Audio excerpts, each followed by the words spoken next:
Hey there and welcome. Look, today we're not just going to sit through a boring grammar lesson. Oh no, we are going to be detectives. We're cracking the case of some of the strangest verbs in English, the ones that seem to travel through time. I'm talking about modal verbs. Let's get right into our first clue. So, clue number one in our big mystery. Have you ever tried to say something like, he cans or she musts? And it sounds totally wrong, right? That's because these verbs are special. They're kind of like a secret club in the English language, and they have their own rules. Today, you and we're going to learn the secret handshake. And this is where that whole time-traveling thing comes in. Check this out. If we're talking about right now, we say, you must study. Simple. But if we want to talk about that same thing yesterday, the word must just vanishes, and it's replaced by had to. So, what is going on here? How are these verbs just jumping around in time? Okay, don't worry, this isn't as crazy as it seems, I promise.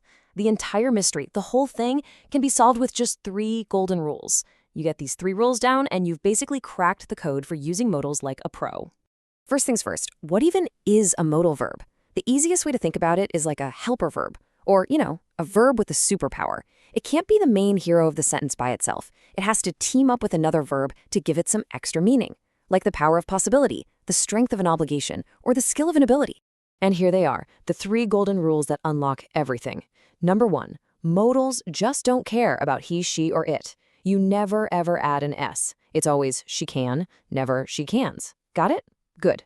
Number 2, they are always, and I mean always, followed by the basic, plain Jane version of a verb, like go, see, or do. And finally, number 3, they totally push the word to out of the way. You say, I must go, not I must to go. These 3 rules, they're the key to the whole thing. Okay, so we've got the rules. Let's get back to that main puzzle. How do these special verbs actually move between the present, the past, and the future? Now, this is where it gets really, really cool. For the present and the future, the formula is actually beautiful. It's so simple. It's just modal verb plus the base verb. That's it. I can help could be about right now, and I can help tomorrow is about the future. See? The context, the other words in the sentence, that's what tells you the time, not a change in the verb itself. Now for the past. This right here, this is the secret formula for time travel. It's a simple 3-step recipe. Step 1, pick your modal, like must or should. Step 2, add the magic word have. And step 3, use the past participle of your main verb. Words like finished, gone, or seen. Let's see how that looks. So let's put that formula into action. In the present, we'd say, she must finish. Now, to zap that idea into the past, we just follow our recipe. You take the modal must, you add have, and then you add the past participle finished. And what do you get? She must have finished. See? It's just like using simple building blocks. All right, theory is great and all, but let's make this really practical. Instead of just trying to memorize a long list of verbs, let's think of them as a toolkit, We can organize them by the job they actually do in a sentence. Let's start with the first tool in our kit, ability and permission. For this job, our main tools are can and could. So, in the present, I can swim. Easy. For an ability you had in the past, I could swim when I was 5. But notice, for a future request, we often use could just to be a little more polite. Could you help me? Okay, what about talking about possibility? When you're not totally sure about something, here our go-to tools are may, might, and could. For a possibility right now, she may be at home. For a past possibility, we use our time travel formula. He might have left. And for the future, again, the context tells us what we need to know. We may travel next week. Now for the heavy hitters, the strong jobs like obligation and deduction. For this, we bring out must and have to. For a rule in the present, you must wear a helmet. Now, remember how must is tricky in the past? We swap it out for had to. I had to work late. But for a logical conclusion you're making about the past, our formula works perfectly. He must have been tired.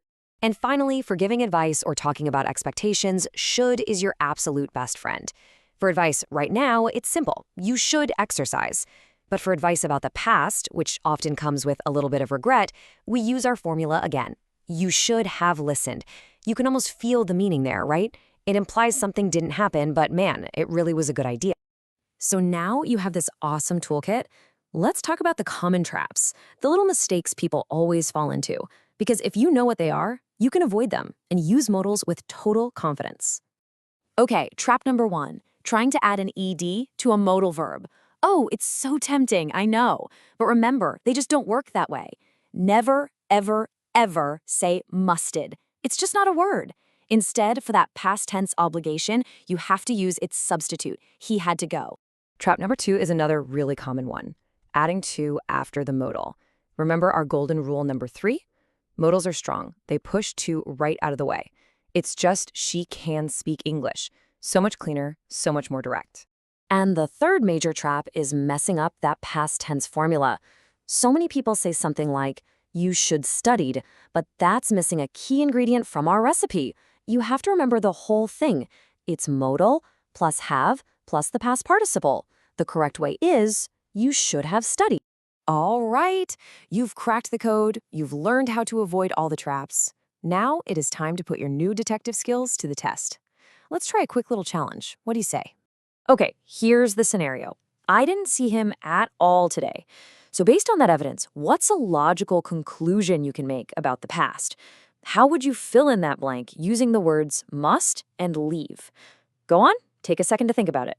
And the answer is, he must have left early. Perfect. Why is that right? Well, because we're making a strong, logical guess, a deduction about something that happened in the past. We used our time travel formula exactly right. The modal must plus have plus the past participle left. Great job. So there you have it. We have solved the mystery of the time-traveling verbs. Turns out they're not so strange after all, are they? They just have their own special set of rules.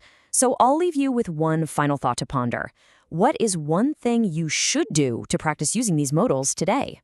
Thanks for diving in with me, and keep on learning.